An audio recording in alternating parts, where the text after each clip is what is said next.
ഈ കാശ്മീരിലുണ്ടായ ഭീകരാക്രമണവുമായി ബന്ധപ്പെട്ട് വലിയ രീതിയിൽ വിവരങ്ങൾ ശേഖരിച്ചു വരികയാണല്ലോ സൈന്യം. അതിനിടയിലാണ് ഇതിനു പിന്നിൽ പ്രവർത്തിച്ച ആ സൂത്രധാരനെ കുറിച്ചുള്ള വിവരങ്ങളും പുറത്തു വരുന്നുണ്ടല്ലോ. അത് ആ തീവ്രവാദി ആരാണ്? ഈ നമ്മുടെ പഹൽഗാമിൽ ഇന്നലെ ഉണ്ടായ അതിദാരുണമായ കൂട്ടക്കൊലയ്ക്ക് പിന്നിൽ പ്രവർത്തിച്ച ശക്തി ഏതാണ് എന്നുള്ള അന്വേഷണം ആരംഭിച്ചിരിക്കുകയാണ് NIA.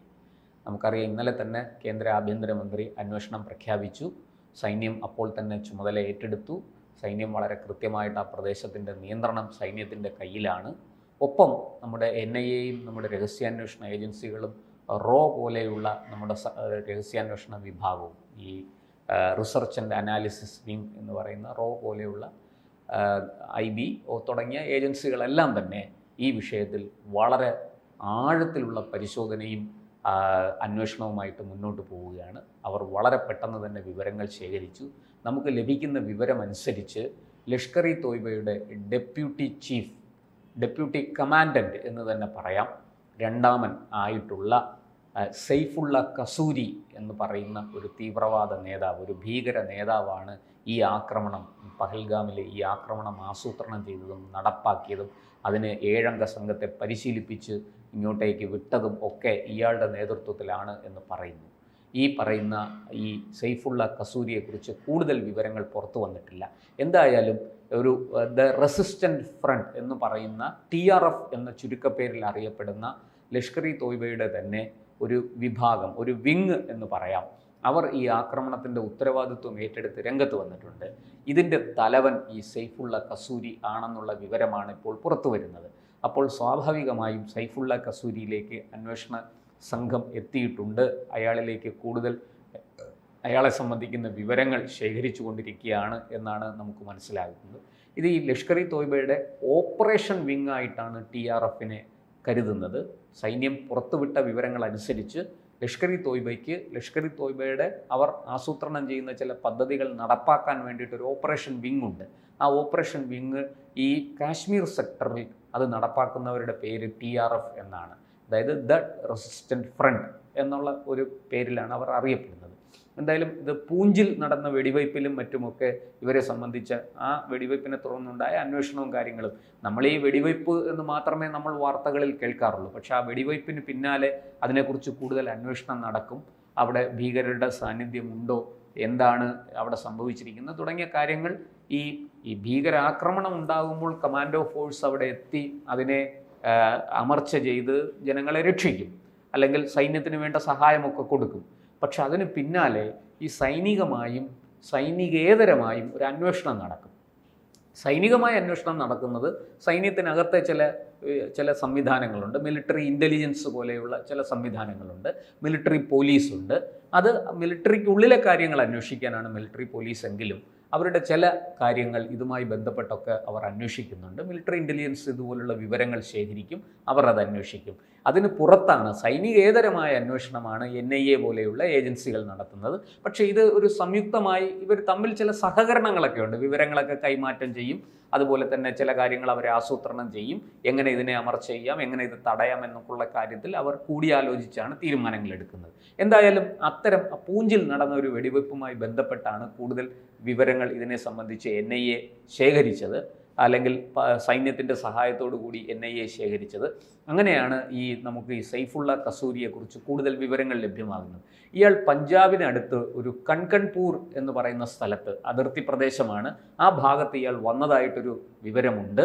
എന്തായാലും അതിനെക്കുറിച്ച് കൂടുതൽ സ്ഥിരീകരണമൊന്നും ലഭിച്ചിട്ടില്ല. അപ്പോൾ ഇതൊരു പെട്ടെന്നുണ്ടായ ഒരു ആക്രമണമല്ല, കുറച്ച് നാളുകളായി തന്നെ ഇതിനു വേണ്ടിയുള്ള ഒരു തയ്യാറെടുപ്പുകൾ ഉണ്ടായി. തീർച്ചയായിട്ടും എനിക്ക് ഒരു സംശയമുള്ളത്, ഈ ലഷ്കർ ഇ തോയ്ബയുടെ ഈ ജെയ്ഷെ മുഹമ്മദിൻ്റെയൊക്കെ സ്ഥാപകൻ ഇന്ന് ഇപ്പോൾ ഉള്ളത് പ്രധാനപ്പെട്ട 2 പേർ, ഒന്ന് ഹാഫിസ് സെയ്ദും മസൂദ് അസറുമാണ്.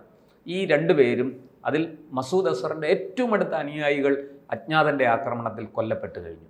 അതുപോലെ ഹാഫിസ് സെയ്ദിൻ്റെ ഏറ്റവും അടുത്ത അനുയായിക്കും അജ്ഞാതനിൽ നിന്ന് വെടിയേറ്റു.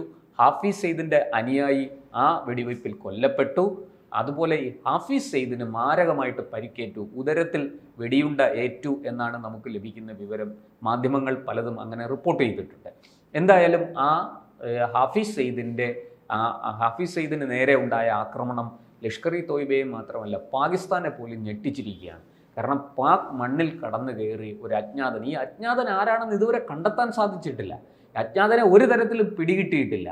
ഇത് ആരാണ്, എന്താണ്, ഇന്ത്യക്കാരനാണോ, മറ്റേതെങ്കിലും രാജ്യക്കാരനാണോ, പാകിസ്ഥാൻകാരനാണോ, ഒന്നും അറിയാൻ സാധിച്ചിട്ടില്ല. അങ്ങനെയുള്ള ഒരു അജ്ഞാതനെ വളരെ കൃത്യമായിട്ട് ഈ ഹാഫിസ് സയ്യിദിനെയും ഇവരെയൊക്കെ ടാർഗറ്റ് ചെയ്യാൻ സാധിക്കുന്നു എന്നുള്ളത് പാകിസ്ഥാനെ ഞെട്ടിച്ചിരിക്കുകയാണ്. പാക് ചാരസംഘടനയായ ISIയെ ഞെട്ടിച്ചിരിക്കുകയാണ്. അതുകൊണ്ട് തന്നെ അവർ വളരെയധികം ഭയഭീതരാണ്, അവർ വളരെയധികം പേടിച്ചു കഴിയുകയാണ്. അവർ അതുകൊണ്ട് തന്നെ ആ അന്തം വിട്ട പ്രതി എന്തും ചെയ്യും എന്ന് പറഞ്ഞതുപോലെ ഈ അജ്ഞാതനെ കൊണ്ടുള്ള ഭയം നിമിത്തം എന്തെങ്കിലുമൊക്കെ ചെയ്യാൻ സാധ്യതയുണ്ട്. അതിൻ്റെ ഭാഗവുമാകാം ഈ ആക്രമണം. അത്തരത്തിൽ ഈ സൈഫുള്ള കസൂരിയെ പോലെയുള്ള രണ്ടാമനെയും, കാരണം ഡെപ്യൂട്ടി കമാൻഡൻ്റ് ആണല്ലോ, രണ്ടാമനെയും മൂന്നാമനെയും ഒക്കെ അതിന് നിയോഗിക്കാം. അവർ അത് ആസൂത്രണം ചെയ്ത് നടപ്പാക്കിയതാകാം.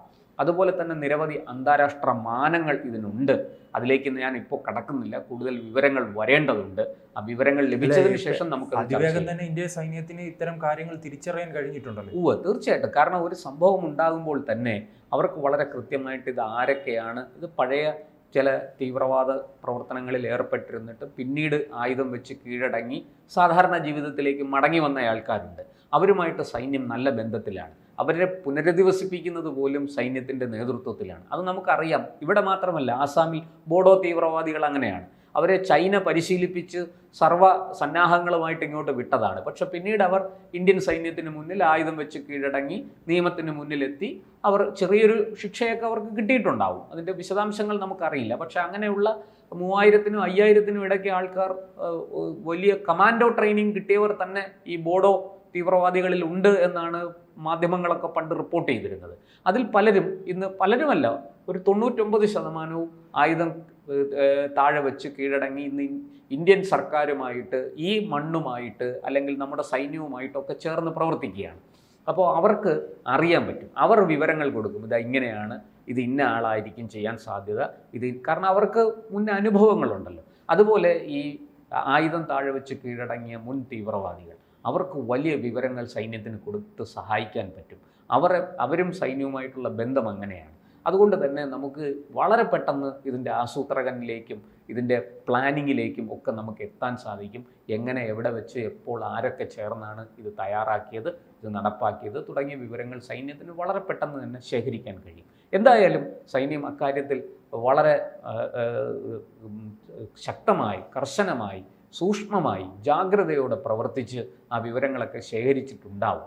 അത് NIA പോലെയുള്ള ഏജൻസികൾക്ക് വൈകാതെ കൈമാറുകയും ചെയ്യും. മുൻപ് സൂചിപ്പിച്ചതുപോലെ തന്നെ നാം കാണുന്ന മറ്റൊരു കാര്യമാണ്, ഈ മുംബൈ ഭീകരാക്രമണവുമായി ബന്ധപ്പെട്ടായാലും ഇന്ത്യയിൽ വിവിധ പ്രശ്നങ്ങൾ ഉണ്ടാക്കുന്ന എല്ലാ തീവ്രവാദികളും ഇപ്പോൾ തുടർച്ചയായി മരണപ്പെട്ടുകൊണ്ടിരിക്കുകയാണ്.